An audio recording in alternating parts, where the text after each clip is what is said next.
तेज बुखार होना, इसके साथ साथ शरीर में बहुत ज्यादा दर्द, आंखों में लालीपन, कंजंक्टिवल सफ्यूशन, ये हो सकता है लेप्टोस्पायरोसिस की वजह से। लेप्टोस्पायरोसिस ये स्पाइरोकेटियल ग्रुप ऑफ बैक्टीरिया के वजह से होता है, तो ये एक बैक्टीरियल इन्फेक्शन है। आज जानेंगे लेप्टोस्पायरोसिस के क्या लक्षण होते हैं, किन्हें हो सकता है लेप्टोस्पायरोसिस, कैसे कर सकते हैं लेप्टोस्पायरोसिस से बचाव, और क्या है होम्योपैथिक उपचार। नमस्कार दोस्तों, मैं हूं डॉक्टर अर्पणा। मैं एक होम्योपैथिक कंसल्टेंट हूं। मैं अपने चैनल के माध्यम से होम्योपैथी के बारे में आप लोगों को बताती हूं, कैसे होम्योपैथी की दवाइयां हमें डे टू डे बीमारियों में मदद कर सकती है, कैसे हम होम्योपैथी से लाभ उठा सकते हैं।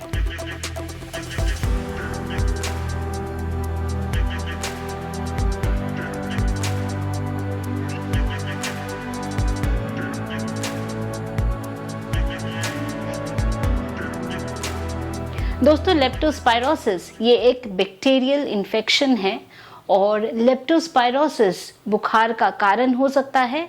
तेज बुखार और इसके साथ साथ आंखों में रेडनेस, कंजंक्टिवल सफ्यूशन और शरीर में बहुत दर्द, माइल्जिया। शरीर में बहुत दर्द वाला बुखार डेंगू का बुखार भी हो सकता है। तो आज हम जानेंगे कैसे डेंगू का बुखार और लेप्टोस्पायरोसिस का बुखार हम पहचान सकते हैं और उसका हम सटीक उपचार कर सकते हैं।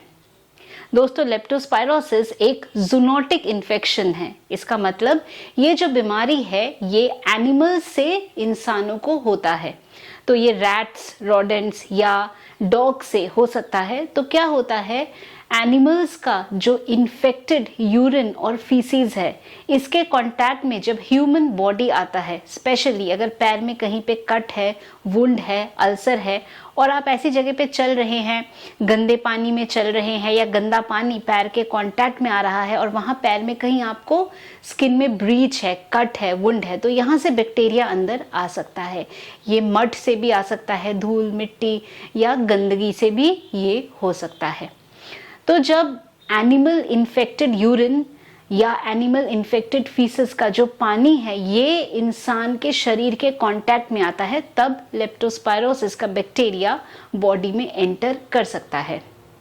ये एक ट्रॉपिकल बीमारी है, यानी जहाँ पे ज़्यादा वाटर बॉडीज या पानी के आसपास या कोस्टल रीजन में ये ज़्यादा देखा जाता है। हम अगर बात करें तो अंडमान एंड निकोबार आइलैंड में इसके बहुत सारे केसेस होते हैं। इसको कई बारी अंडमान हेमरेजिक फीवर के नाम से भी जाना जाता है।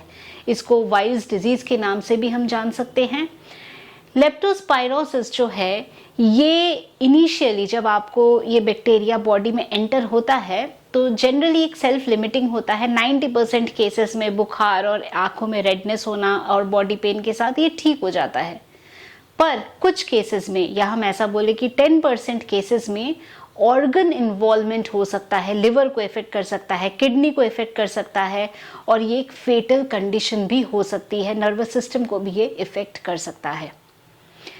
जो लेप्टोस्पायरोसिस है इसके लक्षण क्या होंगे? तो सबसे पहले माइल्जिया यानी बॉडी पेन इसमें बहुत ही ज़्यादा महसूस होता है। इसके साथ साथ आंखों में रेडनेस होगा और फीवर भी होगा। डेंगू में भी पेन होता है, बट डेंगू में बोन पेन ज्यादा होता है और लेप्टोस्पायरोसिस में मसल पेन ज्यादा है, मांसपेशियों में बहुत ज्यादा दर्द होता है। इसके साथ साथ हम देखते हैं कि ये अगर एक हफ्ते तक ये ठीक हो गया, 90% ऑफ द केसेस रिकवरी हो गया। अगर नहीं होता है तो क्या होता है, ये लिवर को इफेक्ट कर सकता है, ये किडनीज को इफेक्ट कर सकता है। किडनीज में ये एक्यूट ट्यूबुलर इंटरस्टिशियल नेफ्राइटिस ऐसी समस्या कर सकती है, यानी किडनीज में इन्फ्लेमेशन हो जाना, किडनी की जो फंक्शनिंग है वो हैम्पर होना, लिवर में इफेक्ट होना, हेपेटाइटिस होना, ऐसी समस्या हो सकती है। जो लेप्टोस्पायरोसिस का बुखार है ये मेनिंजाइटिस भी कर सकता है, या लेप्टोस्पायरोसिस बैक्टीरिया जो है ये ब्रेन में, या जिसे हम चमकी बुखार कहते हैं, मेनिंजाइटिस कहते हैं, ये भी कर सकता है। नॉर्मली क्या होता है, जब किसी इन्फेक्शन की वजह से मेनिंजाइटिस हो तो 2 से 3 हफ्ता टाइम लगता है, पर लेप्टोस्पायरोसिस में ये बहुत रैपिडली हो जाता है। या तो 1 हफ्ते में वो ठीक हो जाएगा, या अगर वो दूसरे ऑर्गन्स को इन्वॉल्व करता है तो बहुत रैपिडली मेनिंजाइटिस कर सकता है। दो बीमारी ऐसी होती हैं, एक लेप्टोस्पायरोसिस और एक लाइम्स डिजीज, जिसमें मेनिंजाइटिस हमें बहुत जल्दी देखने को मिल सकता है। ये होते हैं लक्षण लेप्टोस्पायरोसिस के। कैसे पता लगा सकते हैं लेप्टोस्पायरोसिस के बारे में? तो खून की जांच कर सकते हैं। लिवर में इन्वॉल्वमेंट हो गई तो हम खून की जांच से लिवर एंजाइम्स का पता लगा सकते हैं कि एंजाइम्स बढ़े हुए हैं, और बाकी भी और टेस्ट होता है। एक जो गोल्ड स्टैंडर्ड टेस्ट है उसे हम कहते हैं मैट, माइक्रोस्कोपिक एग्लूटिनेशन टेस्ट, जो एक स्पेसिफिक टेस्ट होता है लेप्टोस्पायरोसिस के लिए। इसके अलावा IgM ELISA ये भी टेस्ट होते हैं जिससे हम लेप्टोस्पायरोसिस के बारे में जान सकते हैं। दोस्तों, लेप्टोस्पायरोसिस से बचाव कैसे कर सकते हैं? तो कहीं पे भी अगर गंदा पानी है वहां पे बेयर फुट नहीं वहां जाना चाहिए। कभी हम देखते हैं कि अगर बहुत ज़्यादा बारिश कहीं पे हो रही है, फ्लड हुआ है, या महाराष्ट्र का एरिया है, या दिल्ली में है, तमिलनाडु में है, इन सब जगह में ये प्रॉब्लम कई बार दिखते हैं।